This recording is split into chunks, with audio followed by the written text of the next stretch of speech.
Là, je vais démonter la roue pour prendre la référence des freins parce que c'était une ligne qui était notée sur le contrôle technique. Je vais démonter la roue. Je vais voir ça. Je vous avoue que moi, j'espérais avoir la version avec des disques à l'arrière parce que des tambours, moi, les tambours, ça m'énerve. Changer les tambours, c'est un enfer. C'est horrible.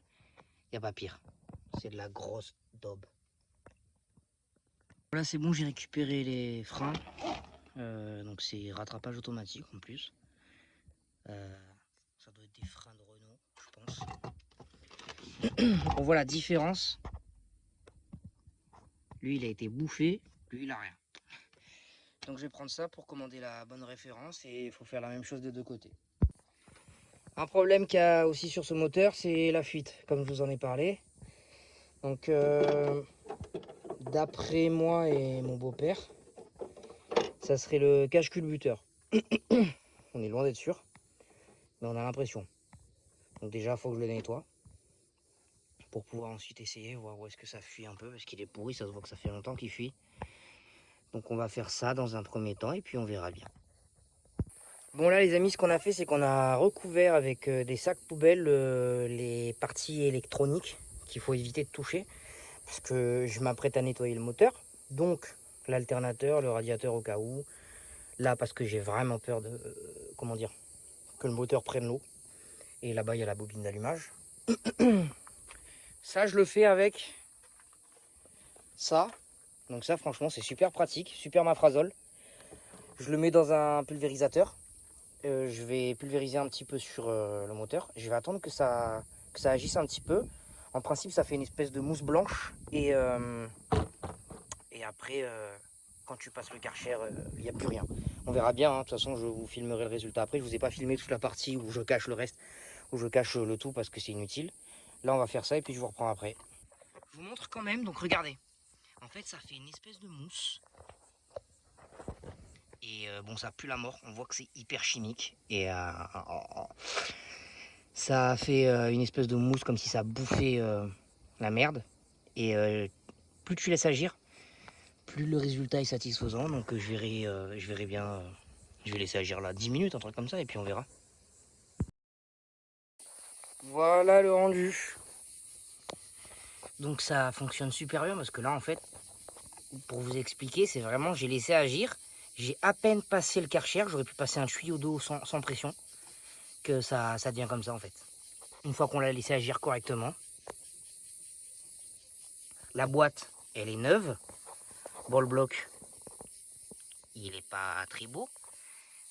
Mais la culasse, elle est pas mal du tout. Surtout la boîte. La boîte et la culasse, ça rend vachement bien. Donc moi, je suis satisfait. Bon, j'ai pas pu passer par-dessous. Il aurait fallu que je nettoie probablement le carter et tout ça, ça devait être dégueulasse. Mais c'est déjà un bon début. Voilà ce que ça donne. Bon, là j'ai vidangé le circuit de refroidissement. J'ai regardé sur la revue technique où se trouvaient les vis de purge. Et je vais remplir... Il n'y en avait plus.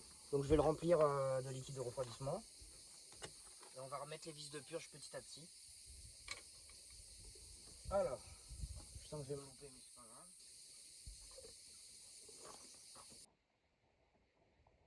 pas grave. Celle-là, elle est lissée. Donc, c'en est une en bas que je vais pas vous montrer parce que j'ai la flemme. Remplissage. Derrière, il y en a une autre.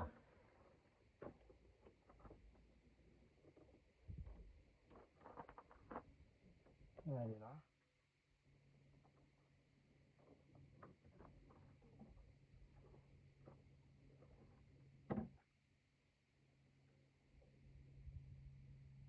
Ça n'a pas l'air de bouger. Je vous reprends juste après. Voilà, le circuit il a l'air plein. J'ai pas trop compris. Mais du coup, on va la démarrer, on va la laisser tourner jusqu'à ce que le radiateur se mette en marche. D'après la revue technique, il faut qu'il se mette en marche 3 fois. Donc c'est parti, on va la démarrer, on va voir ce que ça donne.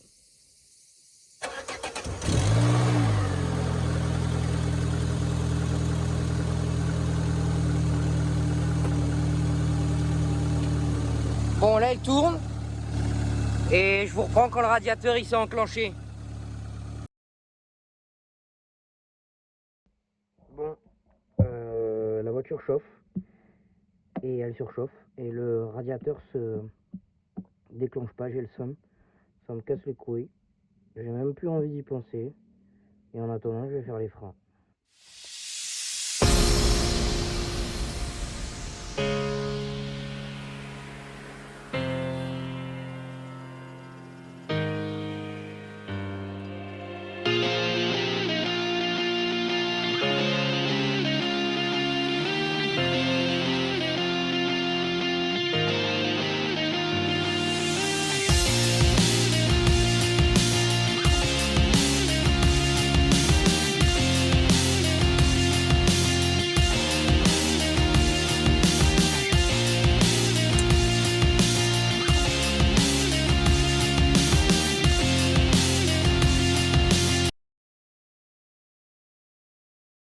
Bon, du coup, la vidéo, elle s'est coupée au moment où j'étais en train de démonter les freins.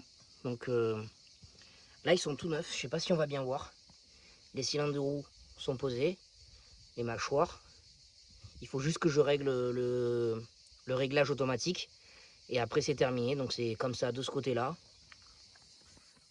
Et de ce côté-là aussi, c'est changé. Bon, c'est un peu rouillé, hein. Mais sinon, c'est nickel. Là, ce qu'on va faire, c'est qu'on va démonter... donc j'ai démonté la boîte à air. On va démonter ça. On va démonter ce qu'il faut pour pouvoir démonter le cache-culbuteur et changer le joint du cache-culbuteur.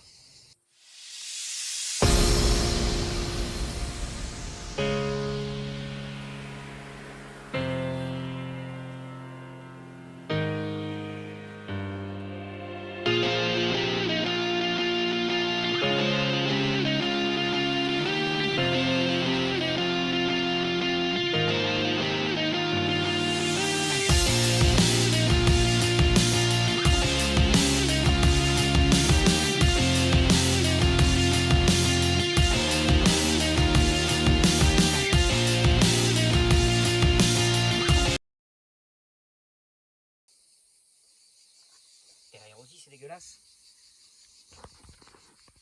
Là, on voit que c'est dégueulasse. Je sais pas si vous allez voir quelque chose, mais c'est dégueulasse derrière. Je sais pas comment je peux y accéder pour le nettoyer. Ça, faut que je le bouche.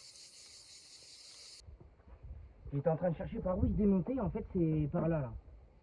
Il y a 4 vis, des longues vis comme ça, qui tiennent ça. Je vous avoue, j'ai pas le nom de ce truc en fait.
Enlevé.